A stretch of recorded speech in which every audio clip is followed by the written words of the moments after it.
व्रत भक्ति सागर YouTube channel में आप सभी का स्वागत है। हिंदू धर्म में हरतालिका तीज का खास महत्व होता है। भाद्रपद मास की शुक्ल पक्ष की तृतीया तिथि के दिन इस व्रत को रखा जाता है। हरतालिका दो शब्दों से मिलकर बना है, हरत और आलिका, जिसमें हरत का अर्थ होता है हरण और आलिका का अर्थ होता है सखी।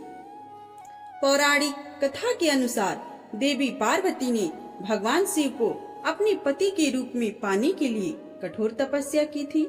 जब उनके पिता ने उनका विवाह भगवान विष्णु से तय कर दिया तो पार्वती ने अपनी सहेलियों के मदद से दूर जंगल में जाकर उन्होंने भगवान शिव को प्रसन्न करने के लिए घोर तपस्या की और भगवान शिव प्रसन्न हुए और उनको अपनी पत्नी के रूप में वरण किया। सनातन धर्म में हरतालिका तीज का एक अलग ही महत्व है। इसे खास तौर पर सुहागिन महिलाएं अपनी पति की लंबी उम्र और अखंड सौभाग्य की कामना के लिए करती हैं। इस दिन भगवान शिव और माता पार्वती की पूजा बड़े प्रेम और आस्था से की जाती है। धार्मिक मान्यता है कि इस व्रत के प्रभाव से माता पार्वती ने कठोर तप कर भगवान शिव को पति के रूप में प्राप्त किया था। यही कारण है कि इस व्रत को बेहद पवित्र और फलदायी माना जाता है।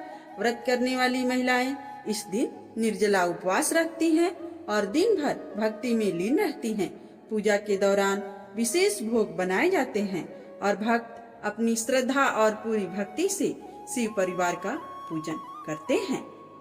तो चलिए जानते हैं हरतालिका तीज इस साल यानी 2025 में इसका व्रत किस दिन रखा जाएगा और शुभ मुहूर्त क्या है और पारण किस दिन किया जाएगा।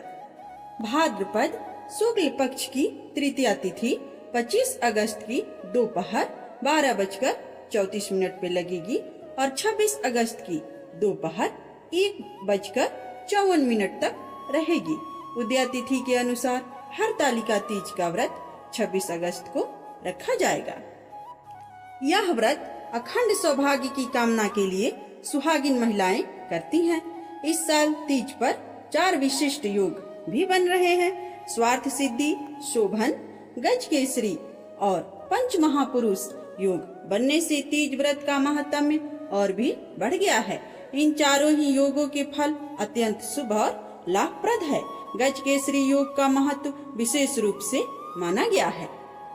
इस प्रकार की ग्रहीय स्थिति लंबे अंतराल पर बनती है, तो इस साल का तीज व्रत बहुत ही महत्वपूर्ण है। सभी महिलाओं के लिए जो व्रत इस साल कर रही हैं या जो करते आ रही हैं, सभी के लिए बहुत ही फलदायी है। मिट्टी या रजत धातु से निर्मित शिव पार्वती की मूर्ति की पूजन करनी चाहिए और साथ में ही कथा का श्रवण करना चाहिए। इस साल व्रत का पारण चतुर्थी तिथि पर 27 अगस्त को सूर्योदय के बाद किया जाएगा।